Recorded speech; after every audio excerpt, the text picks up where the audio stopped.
Boa noite a todos.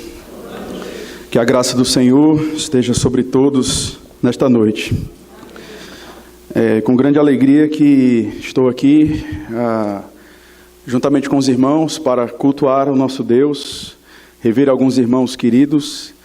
E que privilégio é essa oportunidade que o Senhor nos dá.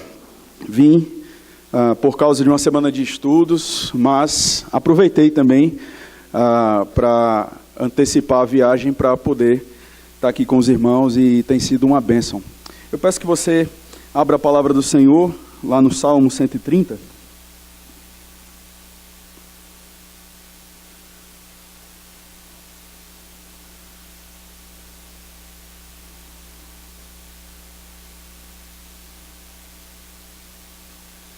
Salmo 130.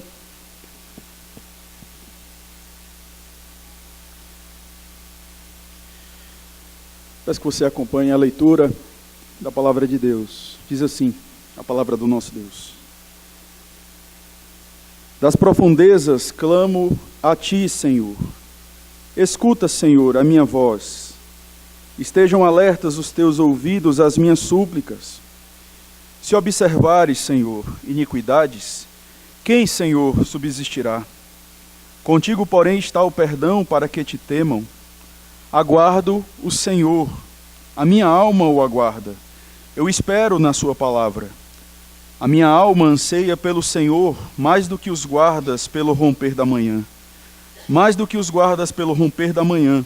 Espere, Israel, no Senhor, pois no Senhor há misericórdia, nele copiosa redenção. É ele quem redime a Israel de todas as suas iniquidades. Feche seus olhos, vamos orar mais uma vez.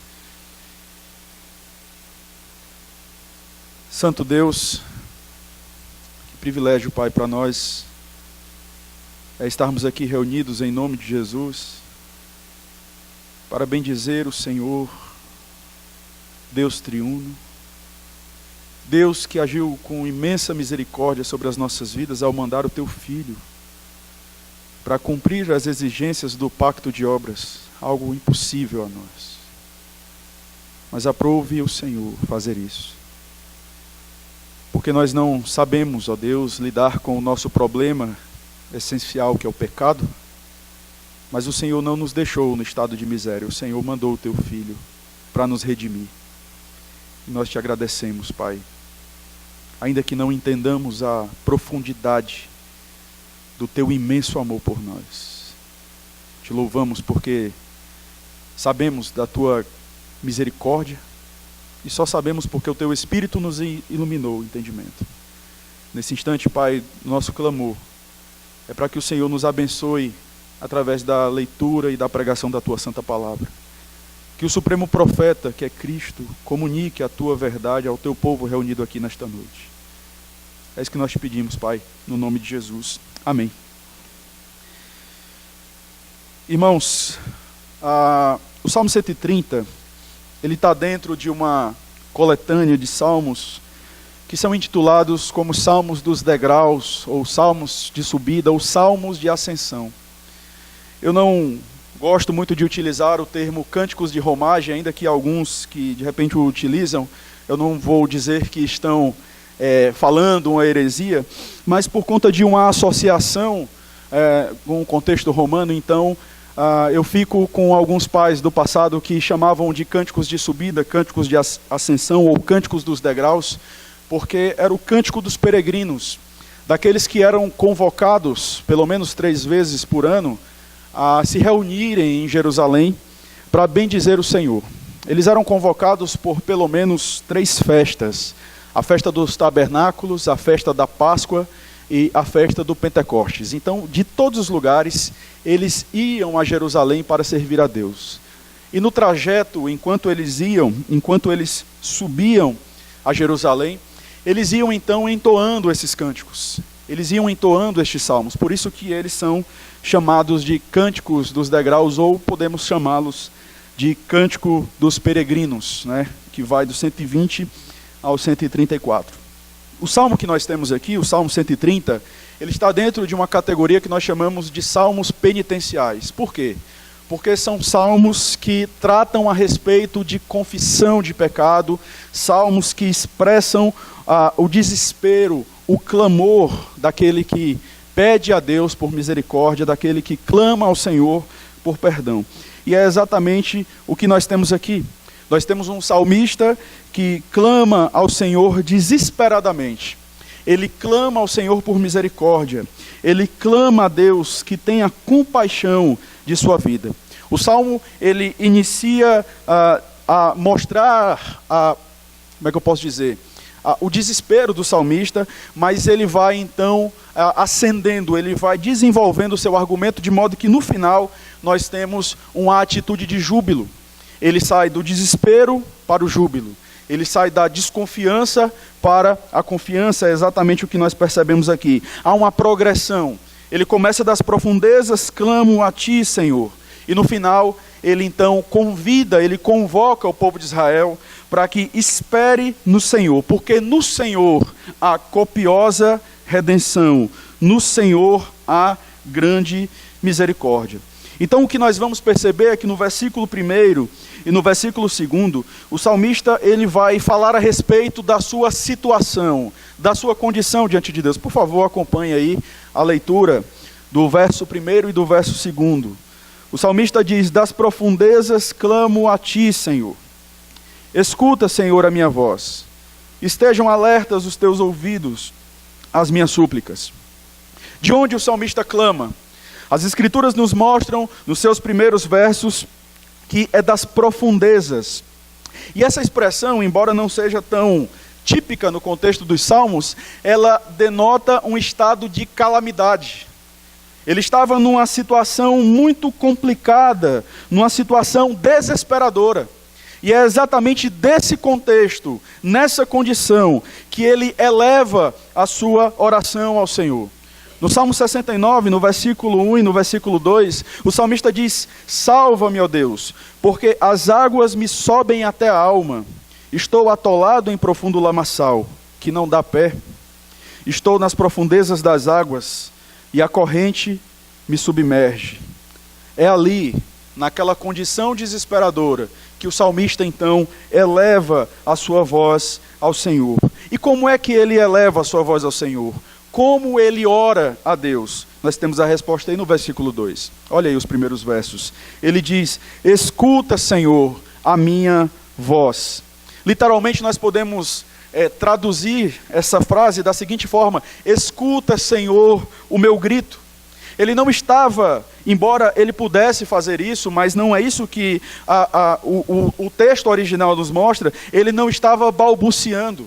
Ele não estava orando simplesmente mentalmente, ele estava desesperado. Tal era a noção que ele tinha da sua condição diante de Deus. Então ele não clama de qualquer forma, ele clama de maneira desesperada. Não é à toa que ele vai dizer: escuta, Senhor, o meu grito. Escuta, Senhor, o meu clamor. E o que é que ele pede? Vamos aí, versículo 2 ainda. Ele diz: estejam alertas os teus ouvidos às minhas súplicas. Estejam atentos os teus ouvidos ao meu pedido por misericórdia. Isso que nos leva à resposta de uma pergunta seguinte, para que entendamos o contexto do Salmo. Por que o salmista se encontrava desesperado? Exatamente por aquilo que nós vemos no verso 3 e no verso 4. Se observares, Senhor, iniquidades, quem, Senhor, subsistirá? Contigo, porém, está o perdão, para que te temam. Veja, o desespero do salmista, a urgência que o salmista coloca na sua oração, não é por conta de uma conta que precisa ser paga, na qual ele ainda não encontrou dinheiro para isso. Não é por conta de um conflito que há na família ou de filhos rebeldes. Veja, essas coisas, elas têm a sua importância. Não é por conta de uma perseguição que ele está sofrendo no trabalho ou em algum outro lugar por causa da sua fé. O desespero do salmista, ao contrário de outros salmos, que nós vemos inclusive no Cântico dos Degraus, é por causa do seu pecado. É por causa daquilo que ele percebe que há no seu coração. O problema que o Salmo 130 vai tratar é o problema de todos nós. o problema do pecado. O desespero do salmista era esse. Ele não estava sofrendo calúnias, capítulo 120, o Salmo 120 vai nos mostrar isso. Um salmista que estava desesperado por causa de mentiras que estavam sendo lançadas contra ele. Não era esse o problema do salmista. O problema era pecado, que é o meu problema e é o seu problema. Quantas vezes nós não estamos diante de Deus, desesperados e muitas vezes clamando ao Senhor, e às vezes até duvidando, será que Deus vai me ouvir? Será que Deus vai atender o meu clamor? Será que Deus vai agir com misericórdia sobre a minha vida? Para aqueles que percebem que estão nas profundezas, porque a maior tragédia do ser humano é estar nas profundezas e não perceber isso. E essa é a condição de muitas pessoas que inclusive estão dentro da igreja. Elas estão nas profundezas, mas elas não percebem a terrível condição em que elas se encontram. Mas não era a condição do salmista. Ele percebe isso e ele clama ao Senhor. O pecado, irmãos, em nossos corações é, sem sombra de dúvida, o maior causador de angústia. E por que não falarmos a respeito do distanciamento do Senhor? Isaías capítulo 59, versículo 1 e 2 nos diz que a mão do Senhor não está encolhida para que não possa salvar, nem surdo o seu ouvido para não poder ouvir, mas as vossas iniquidades fazem separação entre vós e o vosso Deus, e os vossos pecados encobrem o seu rosto de vós, para que vos não ouça. Embora em tempos de angústia seja difícil muitas vezes nós orarmos, é exatamente nesses momentos que nós devemos elevar as nossas vozes ao Senhor em oração. Eu não sei se esse tem sido o seu clamor. Eu não sei pelo que você tem orado diante de Deus. Muitas vezes nós só nos desesperamos com questões materiais. Mas eu quero te convidar a um caminho mais excelente nesta noite. Eu não estou dizendo que você não deve se preocupar com o pão de cada dia. Mas eu estou dizendo que você deve se preocupar mais com a sua alma, com a sua condição diante de Deus. É isso que o salmista mostra. E a condição dele é essa. A situação na qual ele eleva o seu clamor a Deus é numa condição de desespero por causa do seu pecado. O que nós vemos a seguir é o salmista expressando a sua convicção em relação ao pecado, a sua convicção em relação ao perdão do Senhor, e o efeito desse perdão na sua vida. Veja o verso 3. Olha o que é que o salmista vai dizer. Ele faz aí uma pergunta retórica. Ou seja, uma pergunta na qual ele sabe a resposta. Se observares, Senhor, iniquidades, quem, Senhor, subsistirá? O salmista, ao levantar essa pergunta, ao levantar esse questionamento, ele mostra de uma maneira muito objetiva, que ele tem uma total noção da sua condição diante de Deus. Veja, ele não chega diante do Senhor para fazer um clamor, onde ele diz assim, Senhor, eu estou nas profundezas, eu tomei algumas atitudes erradas, eu tomei decisões erradas, sei que essas atitudes pecaminosas que eu tomei me afastaram de Ti, mas o Senhor sabe, né? Eu fiz isso por causa daquelas pessoas, eu fiz isso por causa daquela circunstância. Ele não faz isso. Ele não se desculpa diante de Deus, como muitas vezes nós queremos fazer. Ele simplesmente chega e diz, Senhor, se o Senhor, em outras palavras, me tratar segundo o Teu santo crivo, eu não vou subsistir diante de Ti. Se o Senhor não for compassivo, se o Senhor não for misericordioso, se o Senhor não agir com compaixão, eu estarei perdido. Então, a convicção do salmista é tal que ele não dá desculpas. No Salmo 143, no versículo 2, o salmista diz, não entres em juízo com o teu servo, porque à tua vista não há justo nenhum vivente. Não há. Se Deus fosse nos tratar com o rigor que nós merecemos, estaríamos perdidos. Mas é interessante, eu quero chamar a sua atenção para duas palavras que ele usa aí no versículo 3, para Senhor. Olha aí o versículo 3. Você vai perceber que a primeira palavra ela está toda em maiúscula. E na outra você vai perceber que somente o S está em maiúsculo. E aí você sabe que quando a palavra Senhor está com todas as letras em maiúsculo, a ideia ali é do nome pactual de Deus. E a outra palavra que o salmista traz aqui é a palavra Adonai. O que é que ele está querendo dizer? Ele, em outras palavras, diz o seguinte: se observares, Senhor, primeiro Senhor, Senhor da aliança, Senhor eterno, Senhor que tudo vê, não há como se esconder de ti. Se observares, Senhor, agora Senhor Adonai, Senhor soberano, Senhor que julga a todos, uma vez que vê todas as coisas, uma vez que sabe de todas as coisas, tem a primazia como nosso Deus, como nosso Criador, para nos julgar conforme a tua soberana vontade. Se observares, Senhor que vê e Senhor que julga, se observares iniquidade, quem vai subsistir? Porque os olhos do Senhor estão em todo lugar, contemplando os maus e os bons. Provérbios 15, versículo 3 nos diz isso. Irmãos queridos, essa deve ser a nossa atitude diante de Deus. Essa deve ser a atitude que deve conduzir as nossas orações. Não há qualquer argumento para o orgulho e para a soberba diante do Senhor. É óbvio que ninguém vai chegar: Senhor, eu sou melhor do que o irmão. Mas muitas vezes nós tendemos a orar como fariseu. Muito obrigado, Senhor. Graças te dou, porque não sou como esse publicano. Graças te dou, porque a minha família não é como aquela família que eu estou disciplinando lá na igreja. Aqueles irmãos que estão passando uma dificuldade. Graças a Deus, porque eu não sou como eles. A nossa atitude diante do Senhor é: Senhor, se o Senhor observar o meu coração, se o Senhor me olhar, não por meio de Cristo, eu estarei perdido diante de ti. Por isso que Jesus, lá em Mateus capítulo 5, versículo 3, ele diz: bem-aventurados os humildes de espírito, porque deles é o reino dos céus. Então, irmãos queridos, crentes em Cristo Jesus, essa deve ser a nossa atitude diante de Deus. Uma atitude de humildade. Porque, de fato, se o Senhor for nos julgar pelo crivo, segundo o que nós merecemos, estaremos perdidos. Mas Ele nos julgou em Cristo. E é por isso que nós podemos louvá-lo. Por isso que nós podemos esperar na sua misericórdia. Para aqueles que estão aqui nesta noite e ainda não conhecem o Redentor, essa é a sua história. Você se encontra no desespero, você se encontra nas profundezas, e somente o Senhor pode tirar você daí.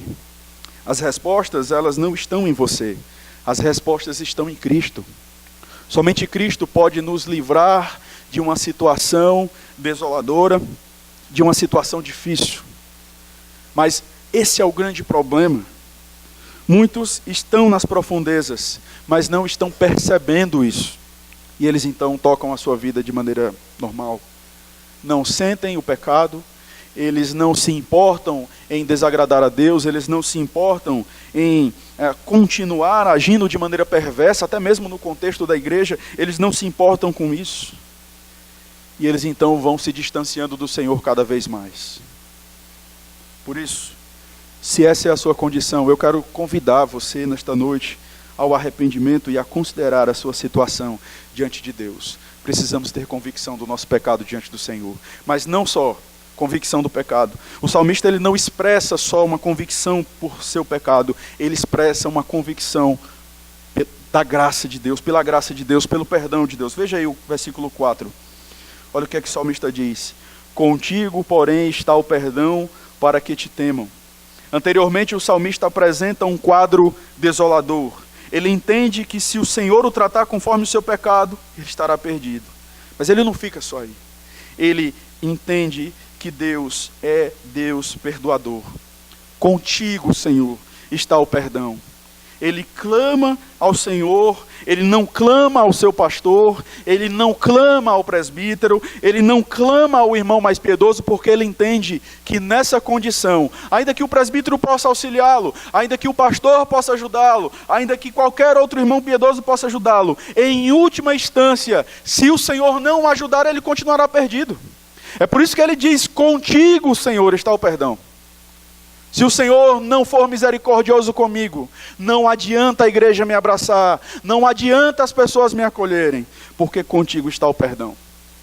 Isaías 43, 25, o Senhor Deus nos diz: eu mesmo, sou o que apago as tuas transgressões por amor de mim, e dos teus pecados não me lembro. Você sabe, não é que Deus tem uma amnésia, mas é que Ele não nos trata segundo as nossas iniquidades, por causa do mediador, o Senhor Jesus.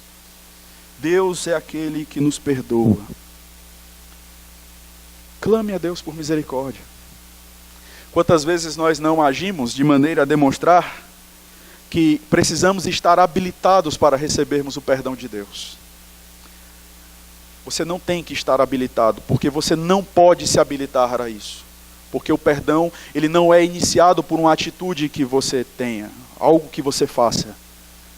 Mas a razão do nosso perdão está em Cristo. E é por isso que nós precisamos clamar ao Senhor. Contigo, Senhor, está o perdão. Só Deus pode te ajudar. Só Deus pode agir com misericórdia sobre a sua vida. Será que você entende isso? Criança que está aqui nesta noite, seus pais não podem bancar a sua salvação. Seus pais podem educar você, devem fazer isso. Crianças, adolescentes, jovens que cresceram na igreja e que alimentam a admiração por seus pais, louvado seja Deus. Seus pais têm a responsabilidade de conduzir vocês nos caminhos do Senhor. Mas eles, em última instância, eles não podem bancar a redenção de vocês, porque só quem pode fazer isso é Cristo. Por isso vocês precisam clamar a Deus por misericórdia. Por isso vocês precisam fazer como o salmista: contigo, porém, está o perdão. E eu estou aqui, Senhor. Me perdoa, me ajuda a fazer a tua vontade. Veja o que é que diz o versículo 4 ainda. Contigo, porém, está o perdão. E ele vai falar agora a respeito do efeito desse perdão. Para que te temam. Deus nos perdoa completamente. Entretanto, isso não nos dá o direito de baratearmos a sua bondade, de baratearmos a sua graça. Deus é Deus de toda consolação, Deus é Deus de toda misericórdia, Deus é aquele que nos perdoa completamente, mas isto jamais pode ser um motivo, isso jamais pode ser uma razão para que nós continuemos no pecado. Deus nos perdoa, e a finalidade do perdão de Deus sobre as nossas vidas não é só trazer alívio para o nosso coração, tirar o peso da nossa consciência, mas nos reconduzir a uma vida de temor a Deus. O perdão, ele não é simplesmente algo que vem para a nossa vida para que a gente cante aqui: Senhor, obrigado, porque eu estou agora com a mente tranquila.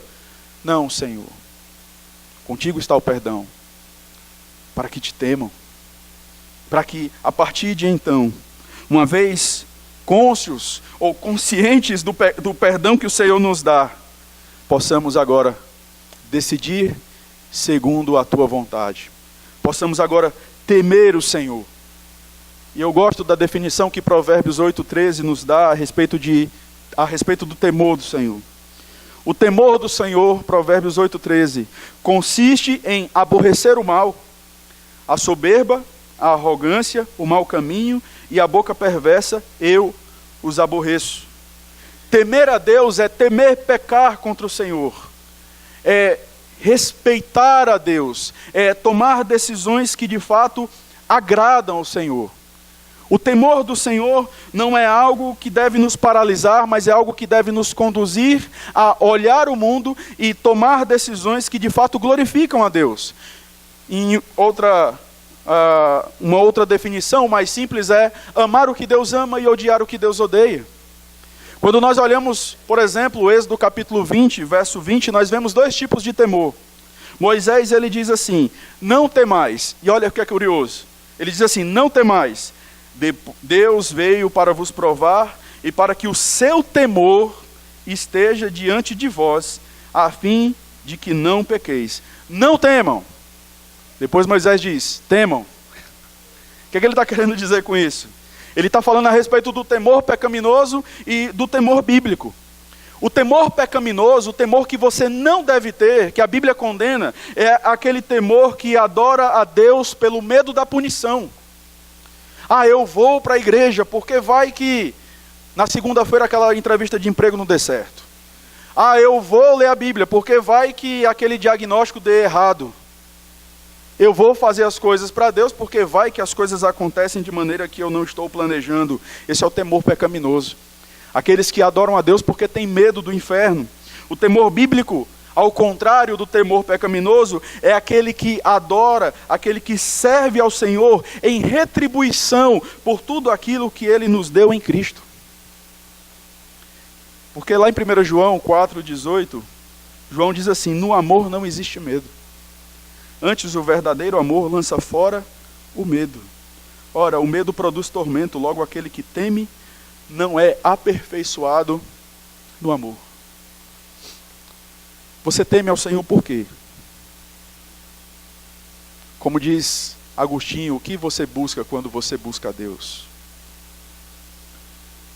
Nós devemos, irmãos, ao receber o perdão do Senhor, na verdade isso necessariamente produz em nós temor ao Senhor. Contigo, porém, está o perdão para que te temam. Quanto mais perdoado eu sou, quanto mais convicto estou do perdão de Deus, mais e mais eu busco moldar a minha vida, utilizando os meios de graça do Senhor, de maneira a me assemelhar mais ao Redentor, de maneira a me assemelhar mais a Cristo. A terceira coisa que nós aprendemos neste salmo, o salmista, ele expressa agora a sua esperança no Senhor. Veja que nós estamos numa escala ascendente na argumentação do salmista. Ele estava desesperado, ele demonstra convicção por seu pecado, mas depois ele já demonstra convicção pelo perdão, e aí ele entende que o perdão produz temor, e agora no verso 5 e verso 6, o salmista diz assim: aguardo o Senhor, a minha alma o aguarda, eu espero na sua palavra. A minha alma anseia pelo Senhor mais do que os guardas pelo romper da manhã.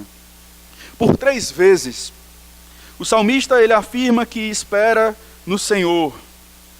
A espera do salmista, essa ênfase que o salmista dá, e isso é interessante. Você, ao ler os salmos, você precisa notar os verbos que são repetidos, as ideias que são enfatizadas, porque é isso que o salmista quer trazer para nós. Veja, aguardo o Senhor, a minha alma o aguarda, eu espero na sua palavra. E nós aprendemos pelo menos 2 coisas a respeito dessa espera do salmista na misericórdia de Deus. Primeiro, a Bíblia nos mostra, a partir do verbo que nós vemos logo no início do versículo 5, que a espera do salmista pela misericórdia do Senhor é uma espera ansiosa. Sim, porque o verbo está numa estrutura no hebraico que expressa uma ação intensa. Ele não está esperando com as pernas cruzadas. Ele não está esperando como quem espera uma pessoa e você vai bocejando. Não, ele está esperando ansiosamente. E é por isso que você vai ver no versículo 6, o salmista explicando um pouco da sua espera. Ele diz: a minha alma anseia pelo Senhor mais do que os guardas pelo romper da manhã. E era natural que um guarda, ele almejasse ou ele aguardasse ansiosamente pelo romper da manhã, uma vez que ao raiar do sol ele estaria um pouco mais tranquilo, porque os perigos noturnos haviam passado. Então ele esperava, ele estava ali a postos, mas ao romper da manhã ele entendia: o meu trabalho está chegando ao fim, finalmente poderei voltar para casa em paz. Mas o salmista diz: mais do que os guardas pelo romper da manhã, assim, Senhor, eu aguardo na tua misericórdia, eu espero o Senhor. A minha ansiedade, ela está em ti. Quantas vezes a gente não vai clamar ao Senhor por misericórdia dessa forma, né, irmãos? Quantas vezes a gente vai clamar a Deus por misericórdia porque a gente está com a consciência pesada e a gente quer, na verdade, aliviar a nossa consciência e não resolver um problema muito mais profundo, que é o problema do nosso coração diante de Deus. A espera do salmista não é só ansiosa, mas é uma espera confiante. No final do versículo 5, ele diz: eu espero na sua palavra. Ele não estava esperando por algo que ele estava sentindo. ele não estava esperando no Senhor por algo que de repente ele pensaria assim, possivelmente Deus vai agir. Não, ele esperava na palavra do Senhor. Ele esperava a misericórdia de Deus porque Deus assim o havia prometido. Quando nós olhamos o texto lá de Deuteronômio, no capítulo 4, no verso 29 ao verso 31, o Senhor está dando uma série de instruções ao seu povo, antes do povo adentrar a terra prometida. E Deus estava dizendo, olha, eu vou punir vocês, se vocês agirem contrários àquilo que eu estou estabelecendo. Mas o que é interessante é que lá no final, no verso 29 ao verso 31, Deus diz assim, de lá, naquela situação de cativeiro, que foi ocasionada por causa do pecado de vocês, de lá, buscarás ao Senhor teu Deus, e o acharás quando o buscares de todo o teu coração e de toda a tua alma. Quando estiveres em angústia e todas estas coisas te sobrevierem nos últimos dias, e te voltares para o Senhor teu Deus, e lhe atenderes a voz, então o Senhor teu Deus não te desamparará, porquanto é Deus misericordioso, nem te destruirá, nem se esquecerá da aliança que jurou a teus pais. É a esse Deus que o salmista clama. Não é vamos lá porque Deus é amor, não. Vamos lá porque Deus é o Deus da aliança. É o Deus que se relaciona comigo pactualmente, que resolveu me amar por sua livre determinação e graça. É por isso que eu posso clamar a Deus. Por isso que nessa noite você pode pedir ao Senhor que tenha misericórdia da sua vida.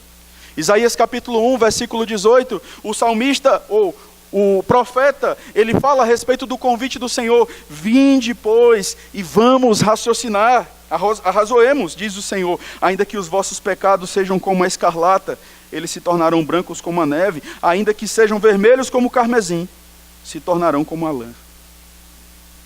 É Deus quem está dizendo. Por isso você pode orar. Por isso você pode pedir a Deus que tenha misericórdia da sua vida.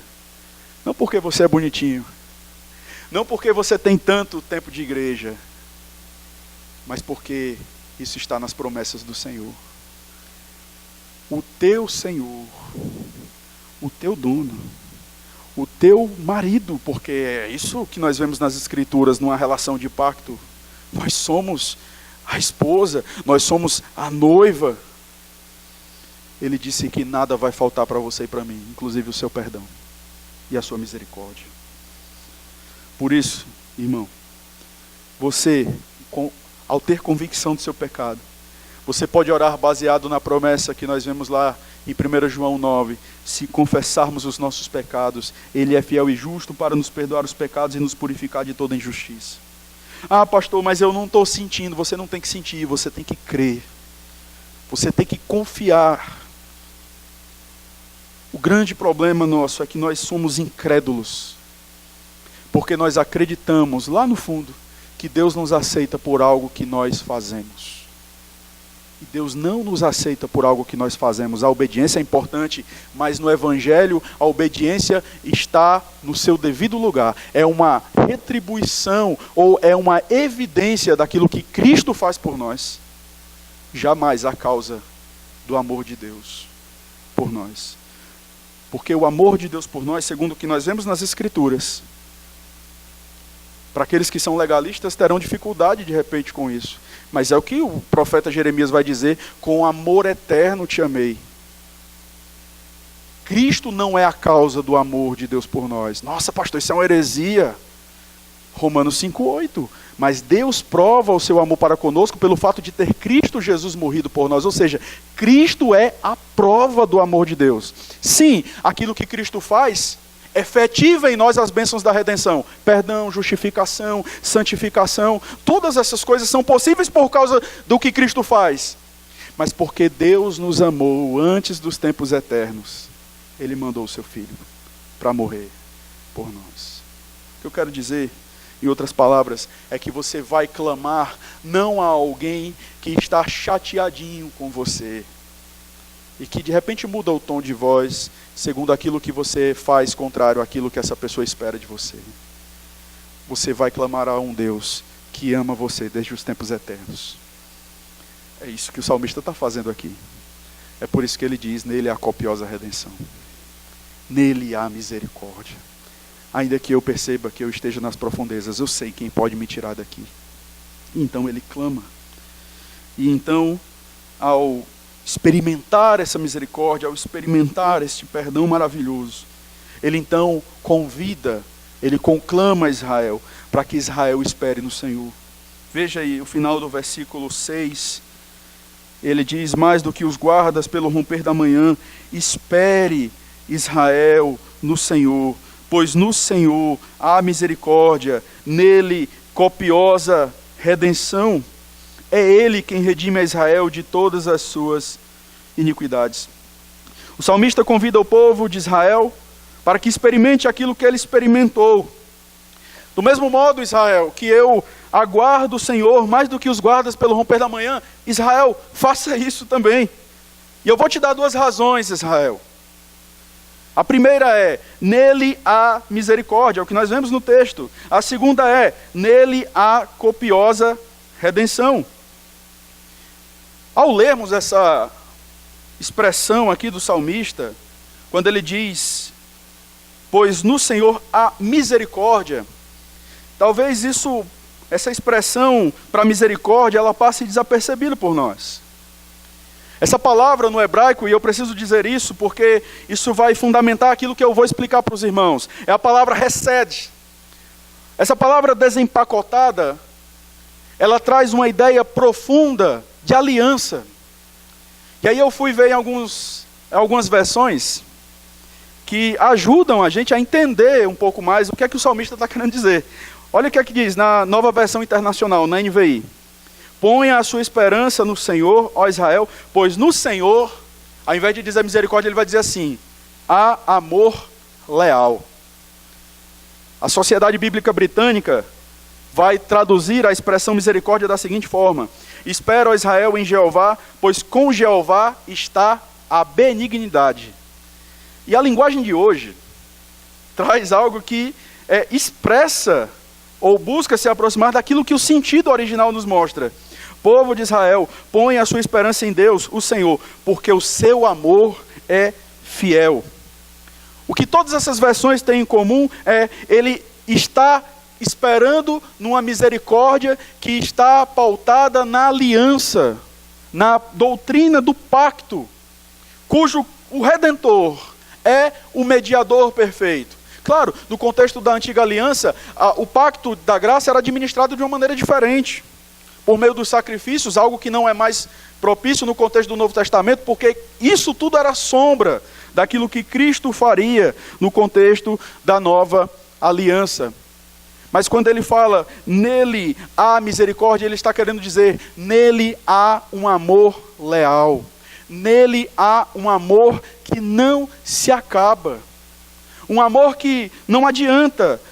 Muitas vezes nós tendemos a pensar que aquilo que nós fazemos diminui ou aumenta o amor de Deus por nós. O amor de Deus por nós porque está pautado na sua aliança, e não naquilo que nós podemos fazer. É nessa misericórdia que ele convida o povo de Israel a esperar. Ele diz que nele, no Senhor Deus, há copiosa redenção. O salmista, ele está escrevendo muito antes daquilo que foi demonstrado como a maior expressão de copiosa redenção, que foi a obra de Cristo. Mas o salmista, ele tinha uma noção. Por que eu posso dizer que ele tinha uma noção? Porque a Páscoa já havia sido instituída. Inclusive, era um dos motivos pelos quais eles iam para Jerusalém. Era por causa da Páscoa. E você sabe, a Páscoa é a celebração daquele momento onde o povo de Deus está sendo liberto do contexto do Egito, onde o sangue dos cordeiros é passado nos umbrais das portas, e o anjo vingador, ao ver o sangue, ele passa por cima da casa. Essa é a ideia da palavra Páscoa, passar por cima. Então ele tem uma dimensão, ele tem uma noção. E como eu falei para nós hoje, que estamos olhando para trás, ele estava olhando para frente, ele estava olhando para a promessa, mas nós que estamos olhando para as promessas concretizadas, nós sabemos que a copiosa redenção que Deus demonstrou por nós foi no seu Filho. A Páscoa é uma sombra daquilo que o nosso Redentor fez. Colossenses 2,17 nos mostra isso. Porque tudo isso tem sido sombra das coisas que haviam de vir. Porém, o corpo é de Cristo. 1 Coríntios 5,7. Lançai fora o velho fermento para que sejais nova massa. Como, pois, de fato, sem fermento. Pois também Cristo, nosso Cordeiro Pascal, foi imolado. Em Cristo, nós temos copiosa misericórdia. Deus não vai minimizar o nosso pecado. Ele não vai fazer vista grossa para o nosso pecado. Ele não fez isso, porque Ele mandou o seu Filho para a cruz. E Ele derramou a ira que deveria recair sobre mim e sobre você, no Redentor.